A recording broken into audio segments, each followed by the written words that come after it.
Welcome to the Real Advisor Podcast. TRAP. Trap. Please follow us and join in the conversation on Twitter @Advisor Podcast, where you can suggest ideas and themes you'd like the Trap team to discuss. Also remember to like and subscribe to our YouTube channel and leave a 6 out of 5-star review on iTunes. Doing all this really helps us, which means we can do more to help you. Now let's head over to the studio for the latest pile of Trap.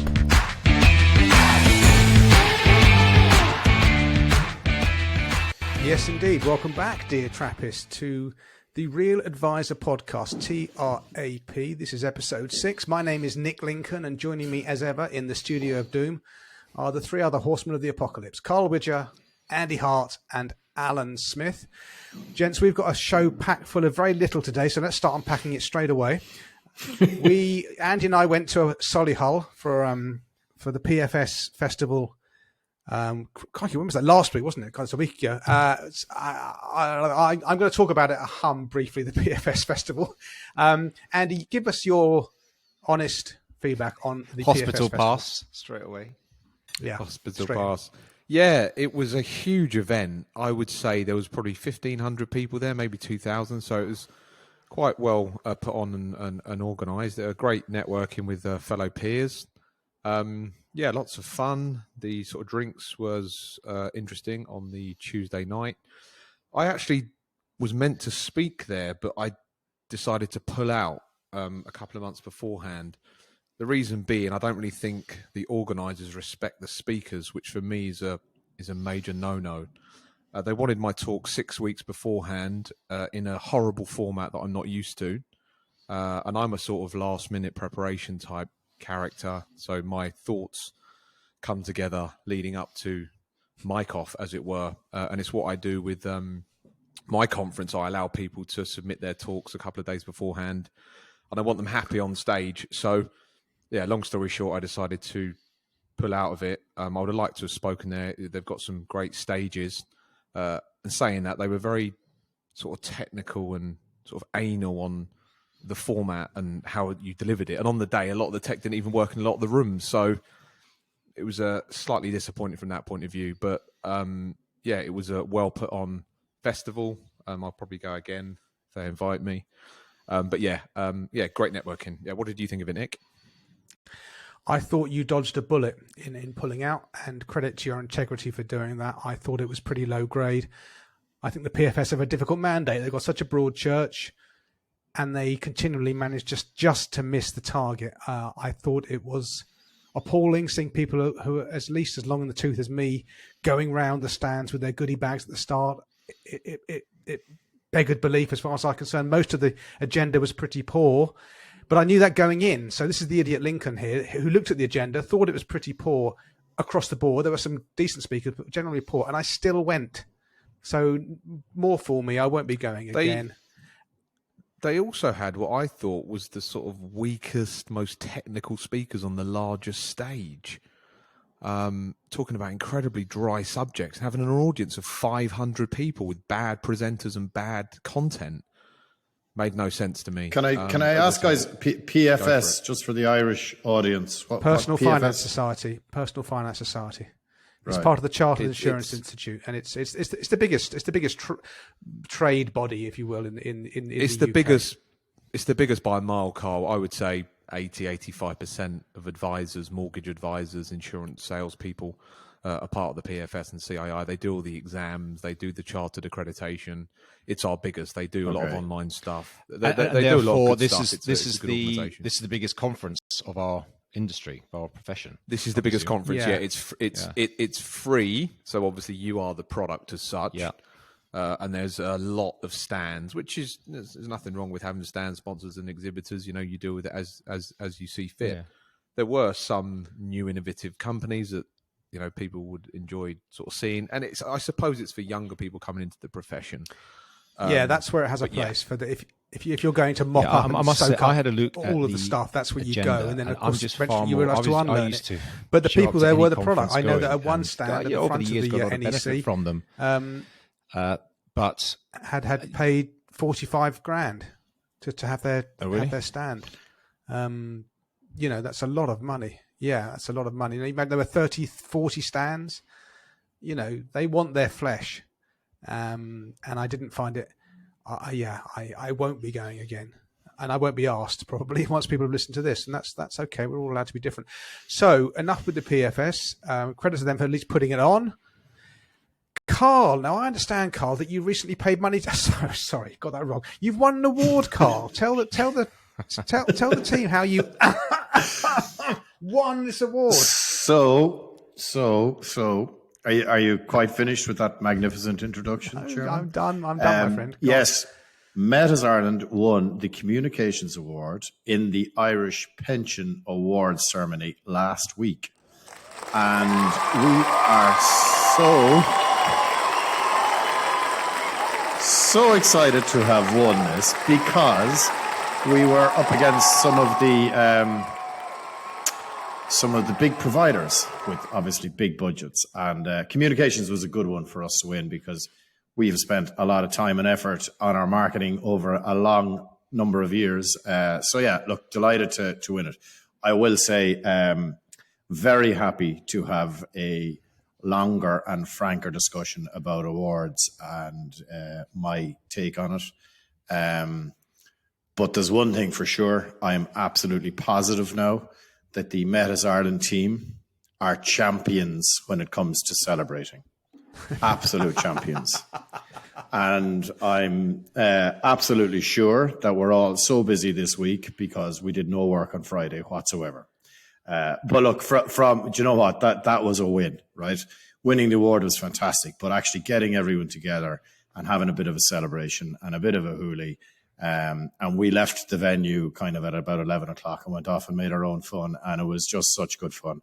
But possibly actually in a long list of very good nights out with the team, probably my favorite ever night out. That's how good it was. So yeah, brilliant. And I think a lot, I think a lot of that is we're all kind of happy to be getting back out there and together and all of that kind of stuff. So yeah, look, great. But yeah, I think definitely a discussion for the Real Advisor podcast is awards and award ceremonies and all of that kind of stuff. Absolutely, brilliant. I mean, I think brilliant achievement, and seriously, extremely well done. And I saw when you were tweeting on the night that you won, I did go long on Heineken shares immediately, and managed to get quite a decent profit from that evening. The awards you thing. should have shorted them because we went on Baby Guinness, right? That's apparently the favorite tipple these days. We went long on aspirin the next day, though. Yeah.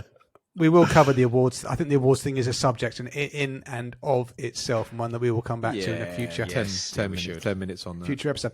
Okay. So I'm conscious that as ever with us guys, we're already nearly 10 minutes in. The main theme for this show, dear Trappist, is the solopreneur versus the growing a practice conundrum or debate or thesis. We put out that we were going to talk about this subject for this episode on the various social media channels and got quite an interesting response. People are dead interested to hear about this and how the four of us have fashioned our own businesses and perhaps why. But we're going to lead off with Alan because this was a subject that he wanted to, very unlike Alan, he actually wanted to talk about something and he picked this subject. So Mr. Smith, you start us off with, you take it from there and then we'll see down what flow this goes. We'll see where it goes. Okay, I need to start by taking you back in time a number of years ago. That's early. Grab yourself a drink, a very long drink. It's story time with Alan Smith. Thank you very much, Nick. I still laugh at that. And I have to say a quick aside. Some of my team listened to this podcast. Was not busy enough. Good. And I was in a meeting last week and I went to start to say something. And my colleague Tom just said, pour yourself a drink. Bastard. I love you, Tom, already. He won't last long at Capital. No, he's a superstar. Anyway, so, a million years ago when I was starting in business, I think as I've explained before, it literally was a one-man startup business. But I had an idea. And in those days, you're trying to work out what your next step is, what your next move is. And of course, this is back, 18 years ago. There was far less of a kind of a digital world where you could learn a lot more. And so I used to read books about business, and I picked up this book, which is famous, and you may have all read it. Maybe none of you read it, but I would still say it's probably the best business book out there. It's called The E-Myth by Michael Gerber. And if you haven't read it, the E-Myth, the E stands for entrepreneur. And Michael Gerber, who has been a practitioner, a consultant, an advisor, author, etc., for SMEs, small businesses, for decades and decades, explained this myth that he talks about we're all entrepreneurs. And he uses the classic story, which all of us, I think, to some extent have done. Classic entrepreneur journey, which is you're working for a large company. You remember, Andrew, you were flogging mortgages. Nick, Allied Dunbar, flogging a bit of insurance. You were doing, Carl. And I was working for a large company, and I thought I had this idea of starting my own business. Alperton, whoa, Alperton. I don't know what Wembley High Road, wasn't it? Wembley High Road. Yeah, but that's, applications. You're making this story too long. Wheelbarrow. No, you're doing that all on your own, Alan. No, I'll have to come back to that. He's thrown me off. Anyway, the idea of the E-Myth is that you're an entrepreneur. And the idea is lots of people, whether you're a hairdresser, a plumber, a financial advisor, you work for a big company, you have this idea you start your own business because you're an entrepreneur. And the reality is for 99.9% of people, what you do is you set up your own business, and not only are you the business owner, you're also the practitioner. Let's just say if you're a hairdresser, you're still cutting people's hair, and then you're doing the accounts at the end of the day, and then you're doing all your negotiating with your landlord for your lease, and you've then got the worst boss in the world, which is yourself, and you haven't really been an entrepreneur at all. You've given yourself a job. And where you're working probably twice the hours for half the pay that you used to have. And he was questioning this whole premise, basically saying most of you lot aren't really entrepreneurs. And here's the model. If you want to be an entrepreneur, this is how you do it. And I just, drank the Kool-Aid. I thought it was a fabulous book. I still think it is a really good book. And he talks about the different sort of hats that you wear. You do have the kind of the practitioner hat, but you also have the entrepreneur hat as well. And you have the sort of strategic planning hat. And all that. And so and I just decided early on that I wanted to be more of a sort of growth-focused business owner. And I wanted to, as we aspire to be bigger, to take on more clients, that it didn't just stop with me. There's a natural limit to the number of clients ultimately that you can work with. Technology has improved a lot in the last number of years, but nevertheless, there does remain a natural cap. And I just felt from the beginning, I having worked for a big asset management company historically, I was able to observe what I saw were best practices, the really best businesses out there in the intermediary financial planning, financial advice space. And they weren't the 20, 30, 50 advisor models, and neither were they the one-man, two-man band. The optimum, the sweet spot to me was sort of 4 to 6 advisors, boutique firm, all advisors, high quality individuals, well qualified, good quality people, good client banks, able to generate opportunities, work collaboratively together, and together as a unit. The whole is greater than the sum of the parts. So I was all about creating, a small enterprise model, much more so than I ever was a solopreneur. That's the backdrop of the story. But I'm very keen to hear from you two guys, in particular, why you choose a different route. Andy, why are you operating as a solo? Yeah, this is a deep subject. I feel like it's get yourself a drink, a very long drink. Story time with Andy Hart. A couple of points that you mentioned, Alan. The E-Myth is an absolute superb book. If you're a young person in this business and have not yet read it, read it immediately. It's a mind-blowing book. It changes the way you look at everything to do with business. So we're talking about the solo advisor versus the multi-advisor firm model. I have heard it sort of coined as lifestyle versus enterprise. Financial advice firms are quite unique compared to other businesses for various reasons. I'll just tell you what I'm up to. So I'm a solo advisor. I'm the only appointed advisor at the firm. I sort of have 3 people that help me sort of run the company. I'm pretty much always going to be a solo advisor. I may at some point employ a support advisor, but they'd have to be happy in that role. They wouldn't have the direct client relationships. And then I suppose you've got to look at what's your aims. because a few people that grow enterprise businesses say that lifestyle businesses have no sale value. And then someone can push back and say, well, I don't want a sale value. I just want to bleed it out of loads of money of income over the next 30 years and be financially independent anyway. Why do I want to sell it? But solo advice firms do have a sale value. And I'd argue that their sale value is on par with multi-advisor firms. Let's just take a random example. Let's say you had 100 clients, 500K each client. That's 50 million AUM. And it was one person and a team of 5 versus 3 or 4 advisors with similar AUMs. I reckon the sale value is going to be similar. I know obviously what I mentioned there was a solo advisor with the same AUM as sort of 3 or 4, so it's sort of not a fair fight. But I think the sale values are still mostly based around AUM. There's various other ways you can slice and dice it. You can do, percentage of recurring income, X of recurring income, X of profits, but usually it works out to be about 4% of assets. I think the 4% of assets is going to come down to 3% of assets because the cost of funding to buy these firms is going to go through the roof. So the sale values are not going to be as attractive as they were. And what's the aim of the game for you? Is it to have a certain amount of income? As I say, I know lots of firms that are solo advisors that are now turning over 500,000. I know a few firms that are turning over $1 million with 1 advisor and 5 support staff. And in terms of how profitable they are, they're off the charts.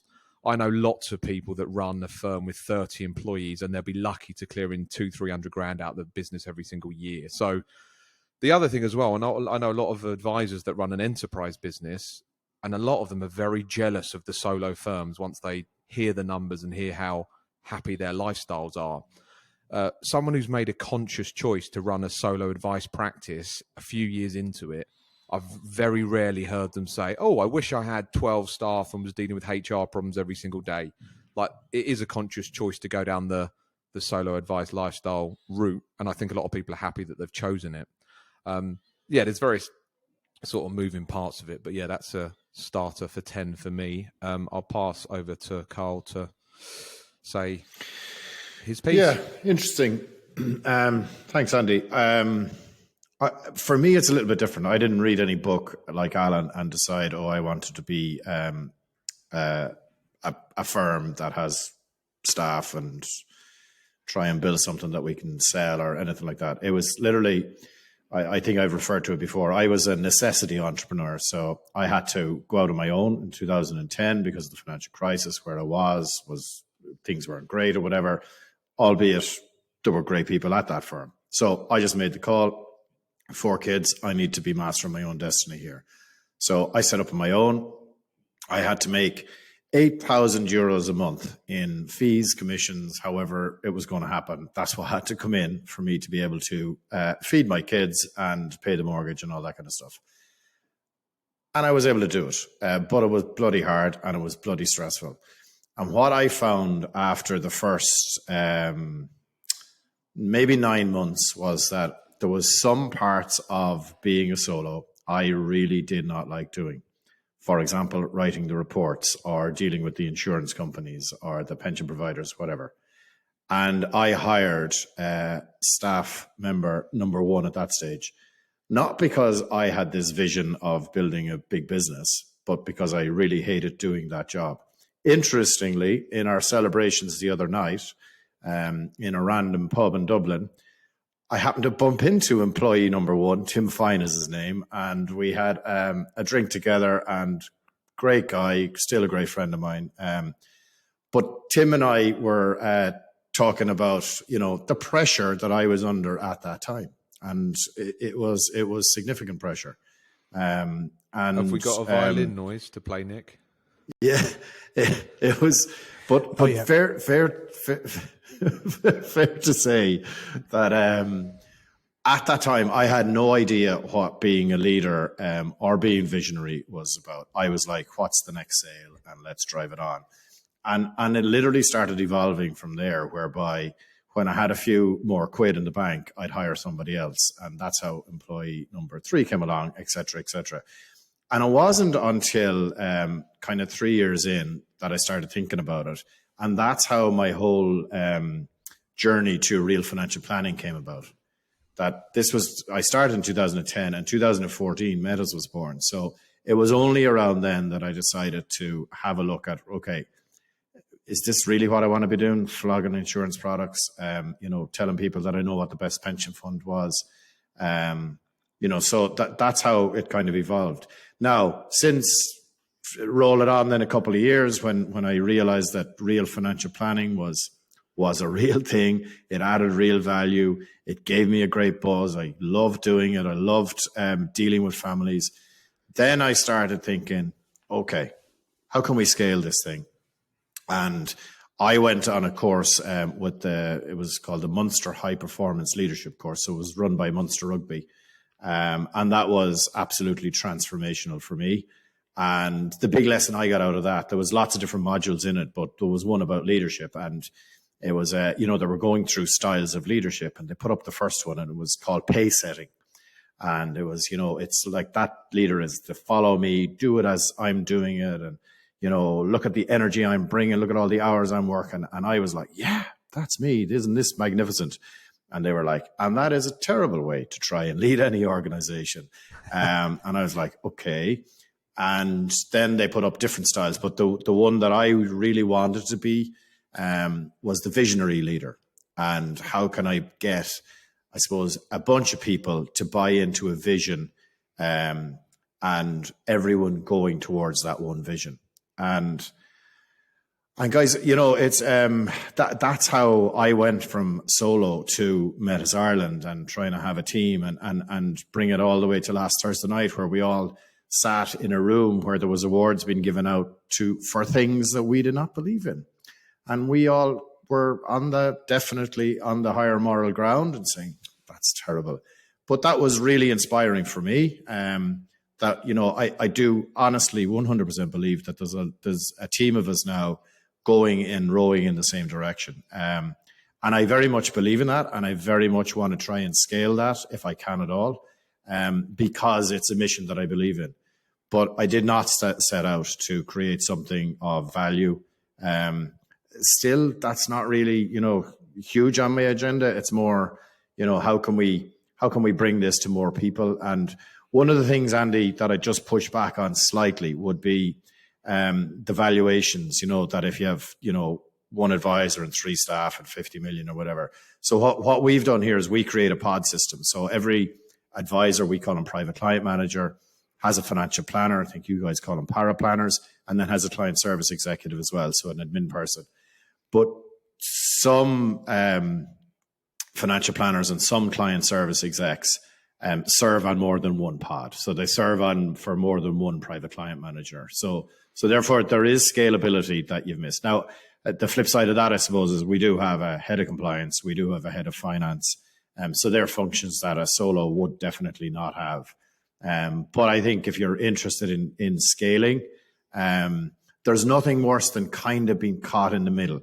So being between solo and not really enterprise and not really knowing which way I want to go. So I think for anyone actually interested in this topic and considering their own career choices, I think you're either all in on either case. Don't be dipping your toe in the water, because I think you'll get lost, you'll get a bit muddled, and you'll end up doing tons of roles or tons of jobs that you don't really want to, if you're kind of half and half between both. But so yeah, I'm probably a little bit different. I've done both. I definitely enjoy trying to be, whether I am or I am, and trying to be that visionary leader. I definitely enjoy that role an awful lot more than the very, very high pressure environment of when I set out as a solo myself. Two things quickly. First of all, Nick, can Carl take over as the storyteller extraordinaire now? And I need a new jingle. No. Jeez. That was good. That was good, Carl. Quick question for you, Carl, before we listen to Mr. Lincoln's take on this. Are you still what I call on the tools? Do you have client responsibilities yourself? Do you advise clients directly? Yeah. You do. Amazingly, we had our chairman in today and our head of finance, and we sat down. We were doing budget 2023, and that's the one big thing that they're saying to me: you gotta you got to start revving back. However, there are two problems with that. One is a lot of the client relationships have been there for years and years and years. Okay. And then the second one is, that's the bit I love doing most. Right. And I know, and Nick and I have had this conversation that, well, then why did you try and build this firm? Why didn't you just do, I don't know, because I do love doing that, but I also love the challenge of trying to build a firm. But nothing gives me the buzz of doing financial plans with people. Just before Nick chips in, me and Alan know quite a lot of people that run firms in the middle, and they've got these deluded views about things, haven't they, Alan? Where there's sort of 3 or 4 of them, and they have quarterly reviews and employee feedback surveys. It's like, look, there's an element of over-engineering.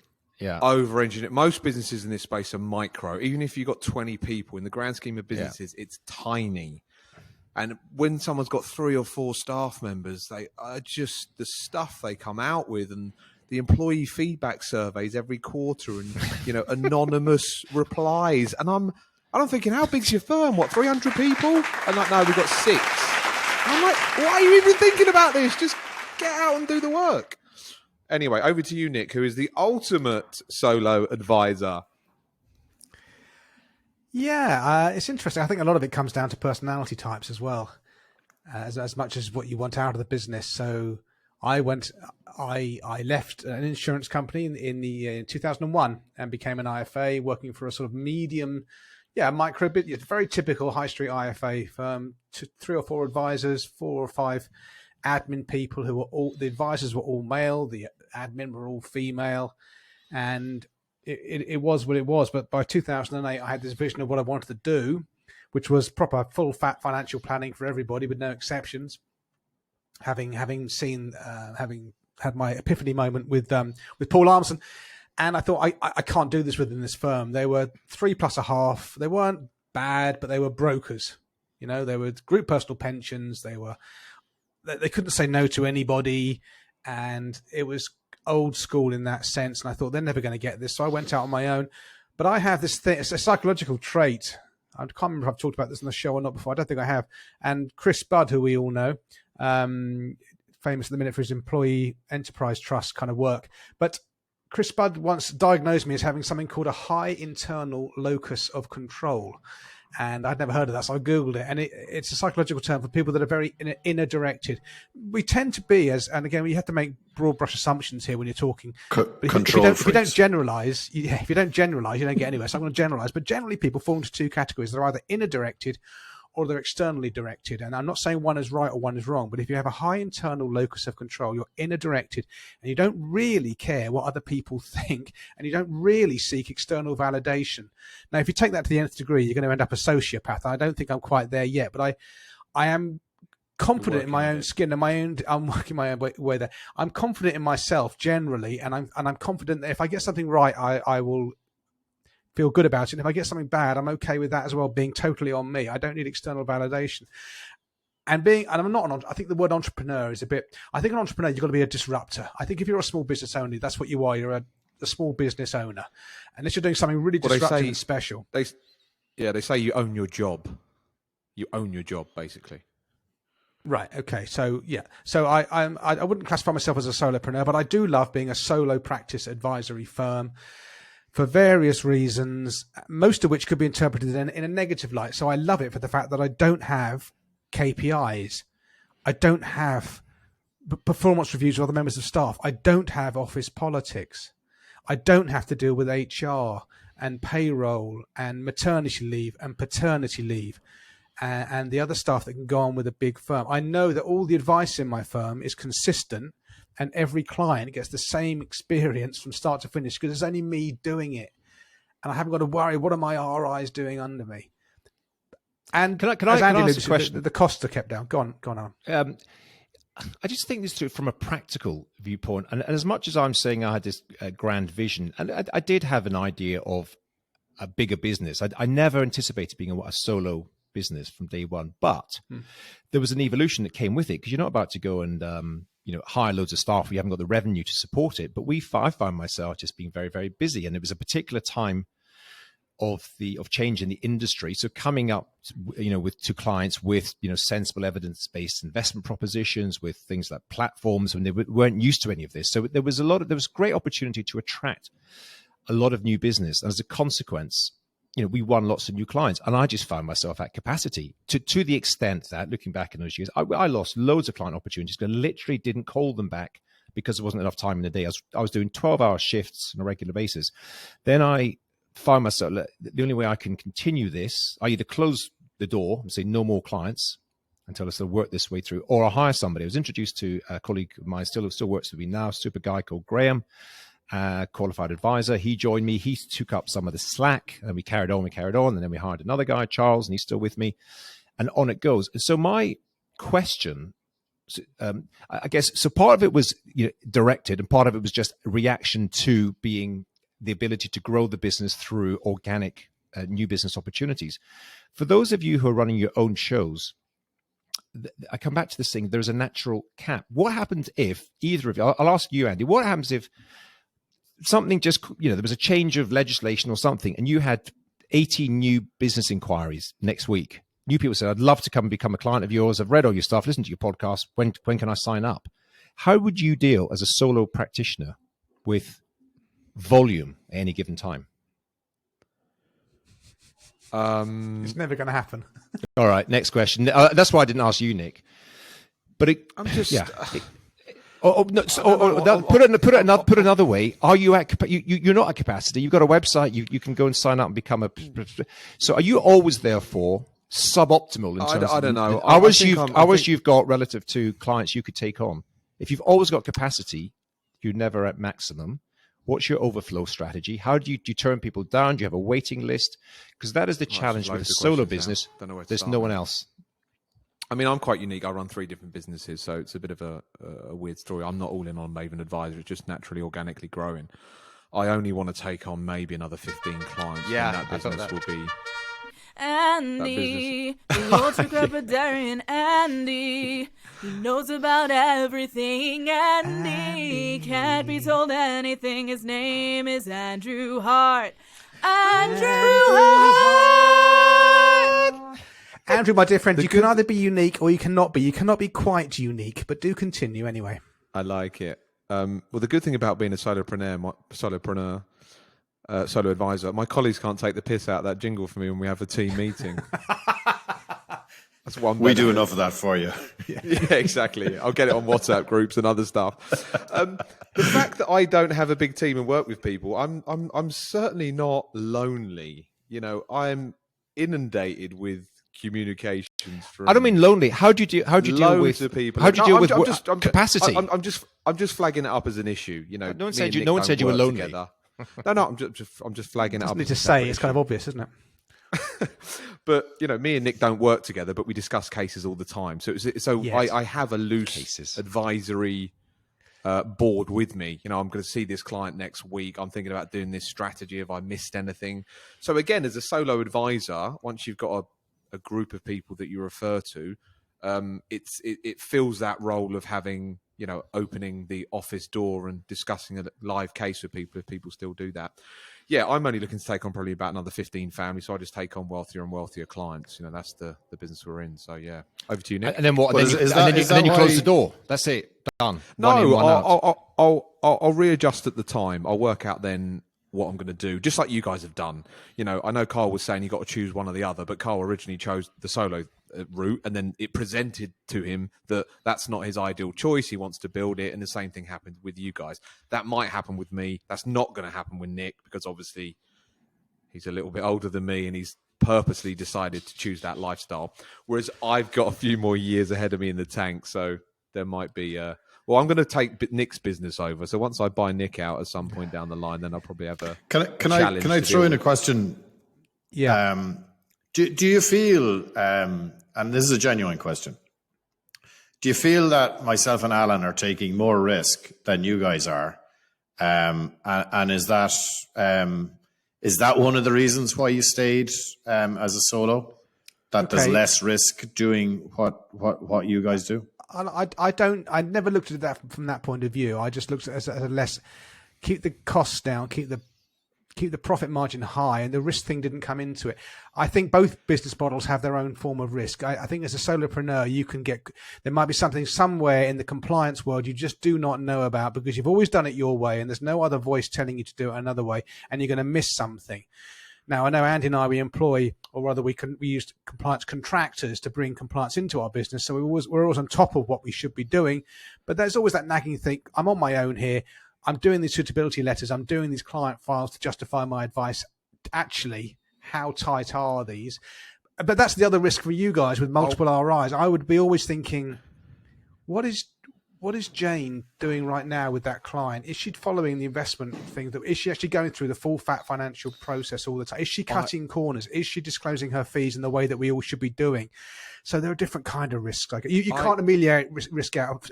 Regulated financial advice must be the most regulated profession in the Western world. I think more so than doctors and brain surgeons.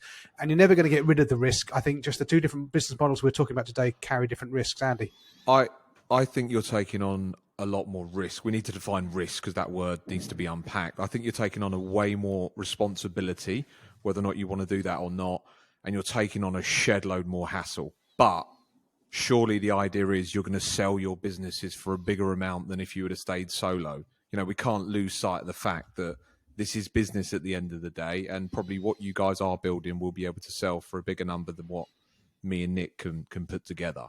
So yeah, that's also. I think there's one other thing that I personally really value, and that is time freedom. I've now got. I'm in the fortunate position where I've got what the experts and coaches call a self-managing business. So I took 5 weeks off in the summer.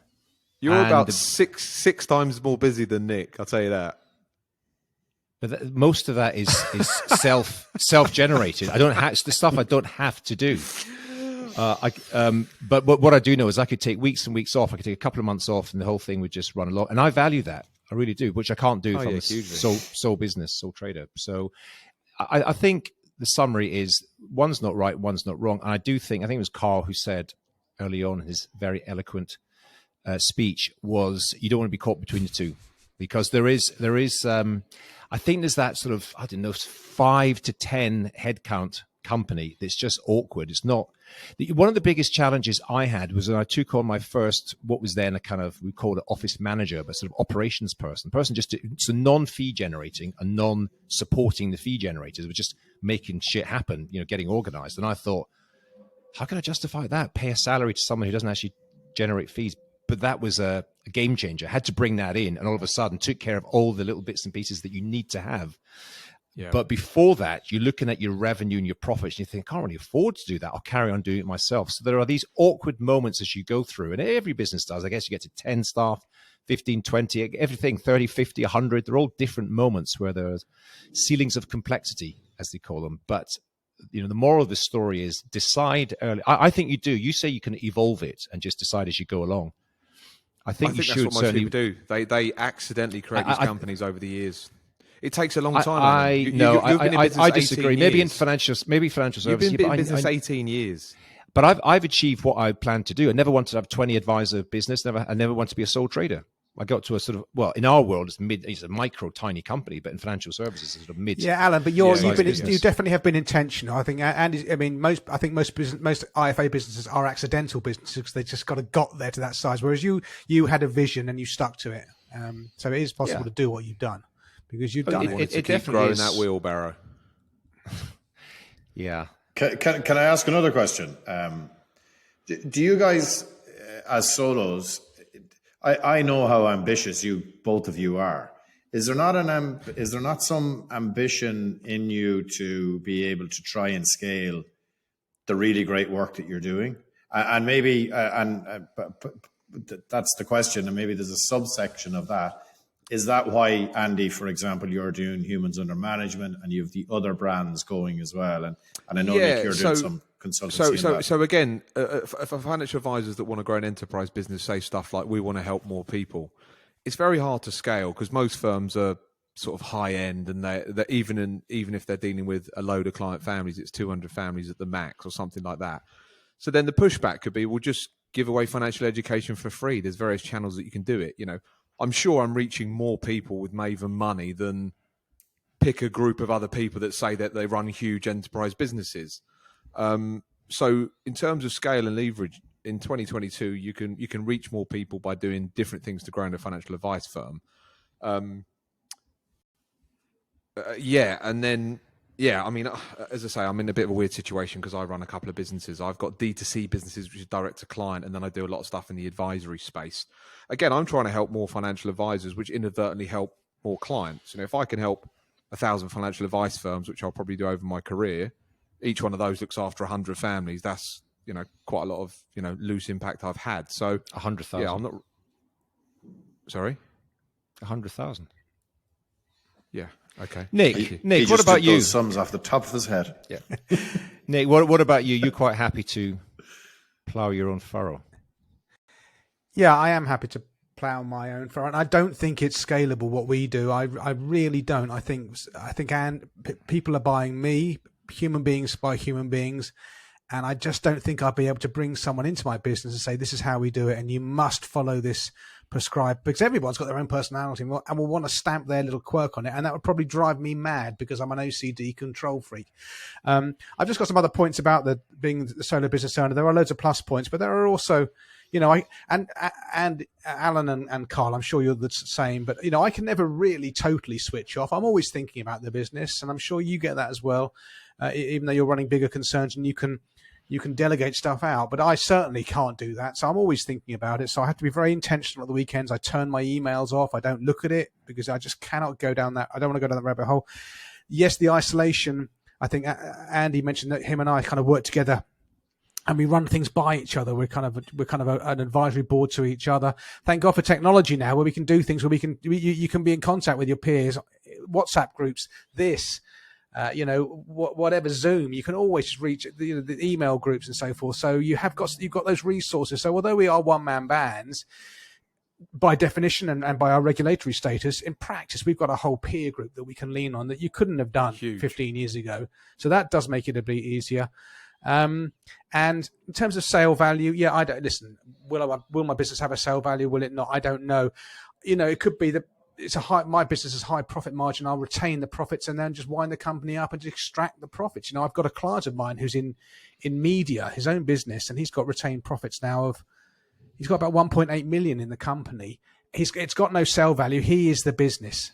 So, and he knows that, and he's just going to work until he has had enough, and then he's just going to extract the profits that way. And I know with financial services, you've got to be a bit more careful in doing that. You can't just dump your clients out there into the open world. So I'll find a way to hand them on to someone who I trust and like. Yeah, trust and like. If only you could think of anyone. I knew it began with an A, but I couldn't. Who was a bit younger than you? Who was. That's right. Someone who's Andrea, a bit. What you need is Radler, nice lady. What you need, someone who's a bit unique, is what you need. If only there was someone. Why who's don't we join unique. up the four firms? Oh, yes. Actually, I'll be front of house. I'll do the discovery meetings. Let me do. Can I be the boss? Imagine having to tell Andy Hart his compliance was wrong. Call him into a room. Oh yeah, your file needs to be fixed. Final point on this: I work really well on my own. I love coming to the office on my own, turning everything on my own, getting on with it on my own, having a meeting. I couldn't think of anything worse of arriving at the office and 5 people rocking up, or they're already here. I couldn't think of anything worse. Yeah, we're all made differently. But I think going back to and we can wrap this up now. This came from, there's a couple of people, generally younger advisors, some working in larger companies, but got sort of entrepreneurial ambition. And there's, I hear stories, off on the grapevine and so on about, 2 or 3 people. Should we get together, 3 of us together as a startup IFA, that we could be quite good.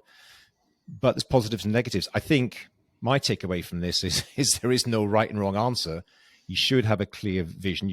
I think you should say, well, there's a bunch of us should get together. We'll have a decent sized business, or for all the good reasons you guys have said, no, it's not for me. I reserve the right to change my mind, but I'm certainly going to kick off as a sole practitioner and take the positives and the negatives with that. So hopefully that was of some help to those who asked the question. Final point. I think the ultimate combination to start with is someone who wants to be client facing, financial planner role and someone who wants to be more operations that does know the power planning stuff. I've seen that work really well. So two people, one person's operations, the other person's a bit more front of house. And the operations person couldn't think of anything worse of sitting down in front of clients, and the front of house couldn't think of anything worse of dealing with all the regulatory stuff. That could be great. That works really well. I think maybe 3 would mix it up a bit too much. The 2 people that are happy with those clearly defined roles. Sorry, Carl, over to you. No, I just wanted to say it's whilst there's no clear defined way of going forward. Clearly, myself and Alan won this argument because we've been talking about this in WhatsApp all week. Right, what's next, Nicholas? Time's marching on. Oh, indeed it is, friends. So it's 45 minutes in. I think we'll that'll be our main subject for this episode. The time is flying by. Let's go on to the questions we've got from our beloved Trappists, and the first one we're going to do this week. Just pulling his name out of my magic sack. Andy Reynolds, who's on Twitter as @Andy_Reynolds. Well done, Andy. You must have got a marketing agency in for that one. Well done on the new podcast, guys. 2 episodes in and loving it so far. Future topic idea, the best/most important tech that you use in your respective practices. Okay, this could be a subject. So I'm going to put Voyant and Calendly, and I can't say any more than 2. That's me, Andy Hart. Is he only said 2? Yes, that's what 2 episodes. No, he said, I what don't know do where you to use? start. Why don't you just choose 2 then? And not one of them can't be Voyant. Right, come back. You're to done me now, then. and Come you're back to stumped. Okay, well listen, Carl's Voyant and Voyant go. Carl's our man for tech. As you all know, I'm like big on the tech, and you don't have to school me on the tech at all. I'm gonna say like I'm at the cutting edge, so I'm gonna say iPhone and email. That's an answer. That shows definitely an answer. Yep. I mean, for me, Text Expander is an absolute wonder. So I'm going to go with Text Expander. I'll think of a second. Okay, Alan. I presume Andy was talking about practice stuff. What you have in your businesses around the practice management technology supporting. Well, but the whole thing, it could be, it could be what's your email application? How do you schedule meetings? How do you store your files? Is there a scan? Just anything. Oh, God, well, again, that is a subject in itself. Yeah, it is.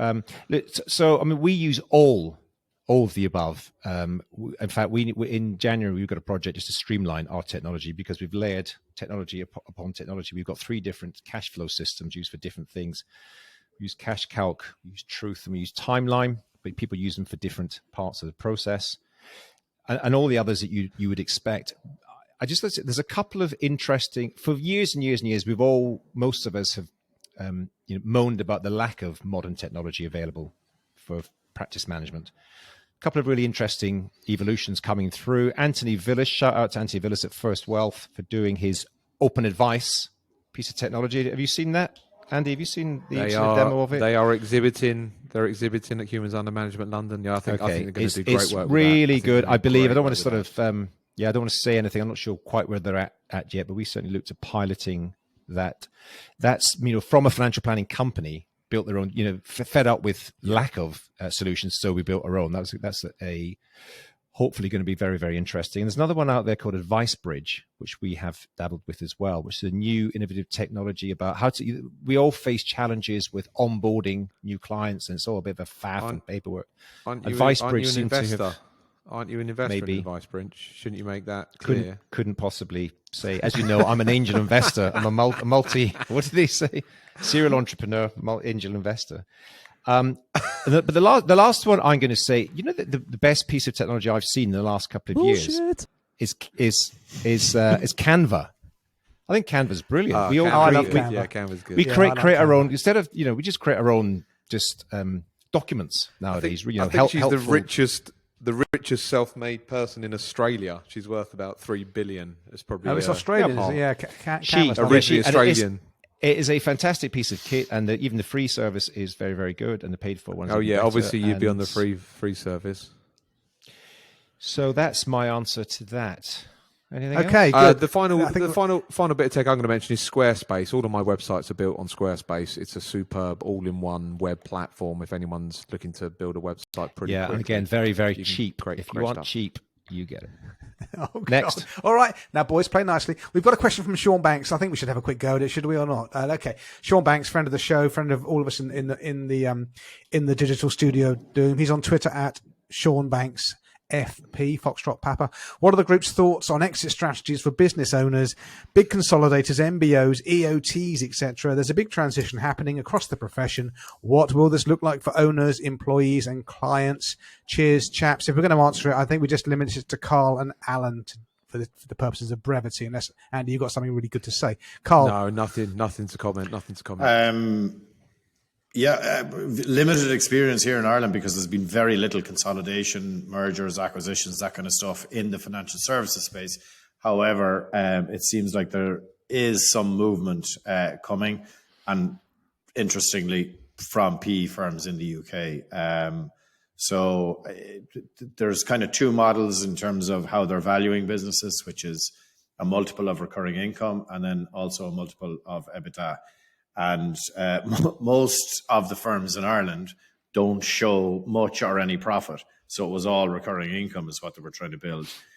And I think it's interesting because, the other valuing a business on its profitability is big boy stuff. And it's like, okay, you got to make sure that your business is actually real and making profits or whatever. So look, I don't have much to say here other than definitely interesting times ahead. And I'm glad that I have the connections in the UK that you guys have introduced me to. Okay. Alan?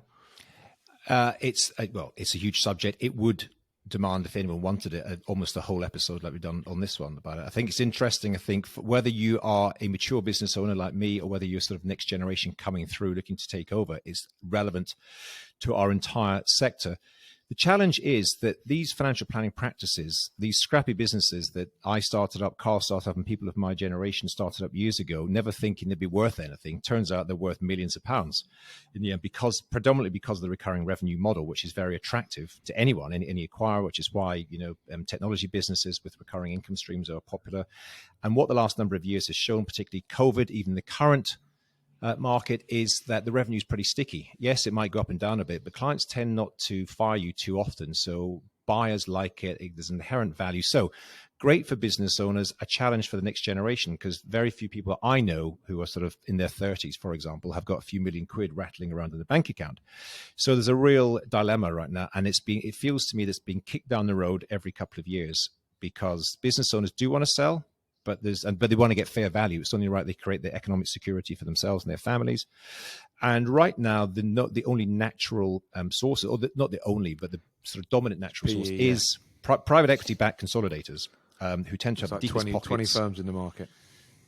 There's at least 20 active firms. There's more than that, actually. There's a lot. So it's a seller's market active right now. I mean, some of the prices that I have seen quoted recently, I don't know, I haven't gone in depth to it, but some of the stuff I see online quoted is just nuts. 5, 6, 7, 8 times revenue, not profit. So that creates a natural challenge. So I'm sort of, I know a bit about that world. I'm not an expert. I've learned a lot about it in the last couple of years. There does seem to be some interesting new entrants to the market who are less. The private equity model, if you understand it, it's just a relatively aggressive model. They're generally raising capital as part of a fund. There's a 5 to 10 year turnaround. They have to make what they buy, make it far more profitable by increasing revenue and reducing costs. And you know how they were going to do that. And then they return the money to their investors 5 or 10 years down the line at looking for something like 20% annualized returns. And that's quite hard to do in what is our lifestyle type business with real people and real clients. There are some new entrants to the marketplace that are taking, the phrase patient capital. So they're taking a much longer investor approach. So it's a watch this space right now. Lots of interesting things going on. And I think the next couple of years we're going to see some new innovation. Not to be confused by the company who's actually called Patient Capital. Not to be confused by them, who I don't think are particularly patient, but that's another story. Okay, are you done, Alan? On Street.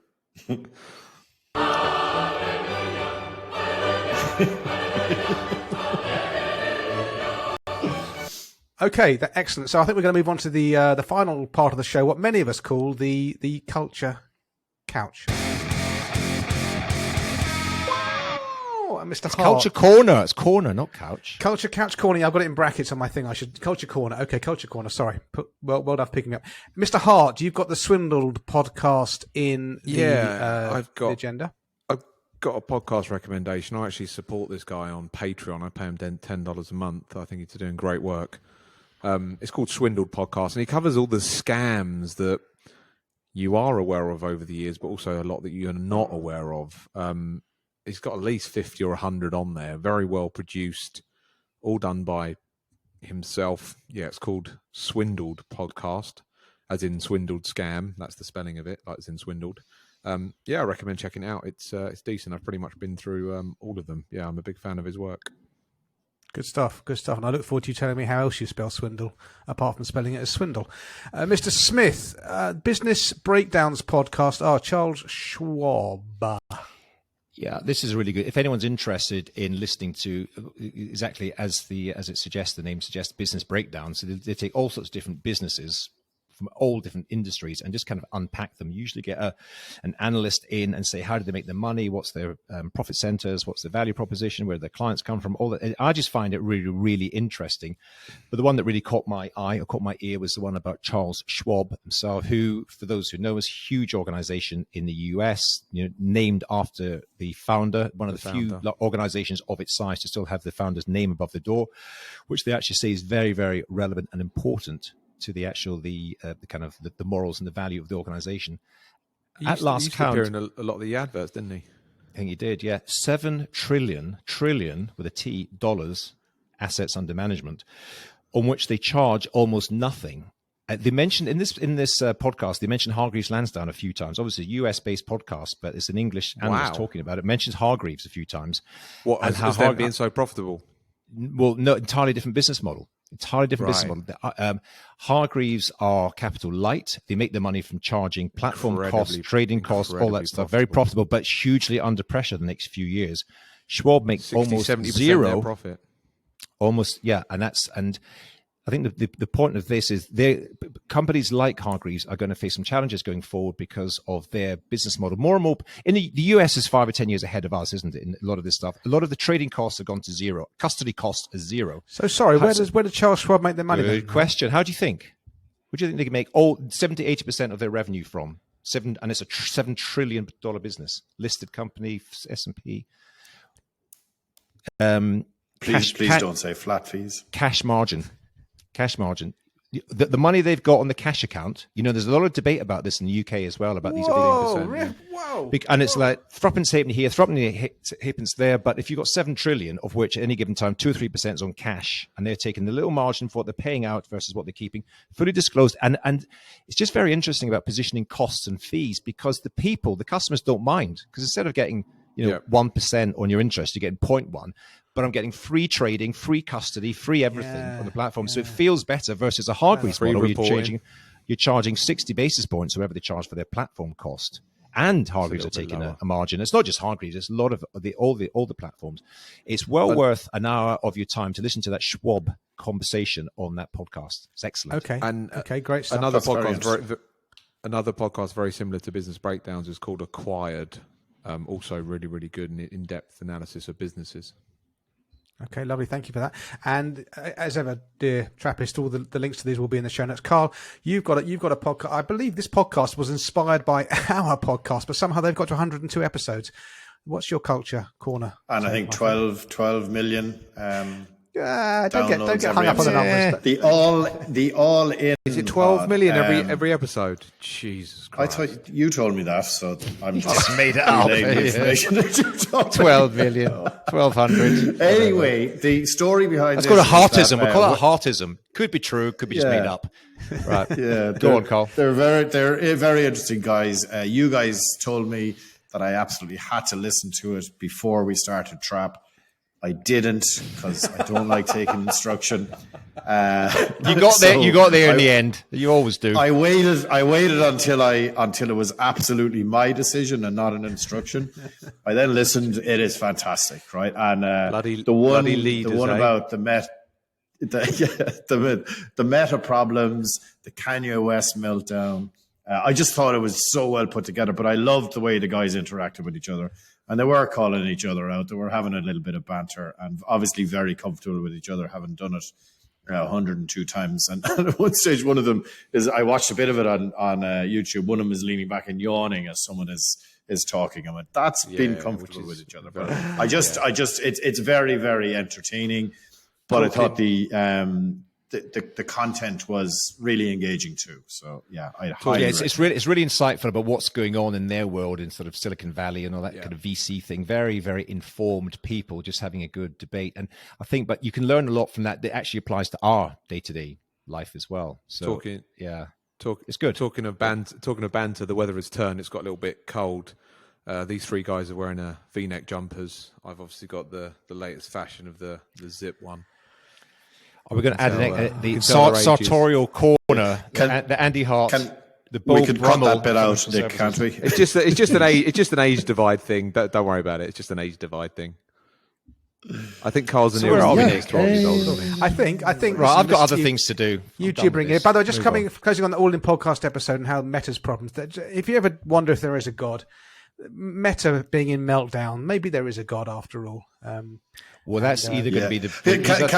Can I just say, a very interesting thing about, they were talking about investment from companies. So Alphabet are struggling to find ways to invest their money, to actually spend their money. And one of their ideas was an elevator to the moon. Yeah.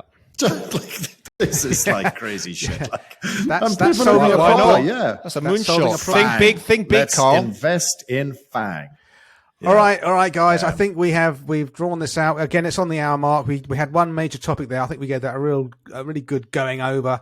Thanks as ever, gents, and I will see some of you at Hum. This episode will be coming out the day after Hum. Otherwise, I will see you all three of you, in the Digital Studio of Doom for the next episode of Trap. Please do leave a 6 out of 5 star review on iTunes, like and subscribe on YouTube, and continue pumping away those questions. We're putting up quite a big bank of questions now. One day we'll have an episode perhaps where we just go through those. So don't feel we're not addressing your question. We will come to it.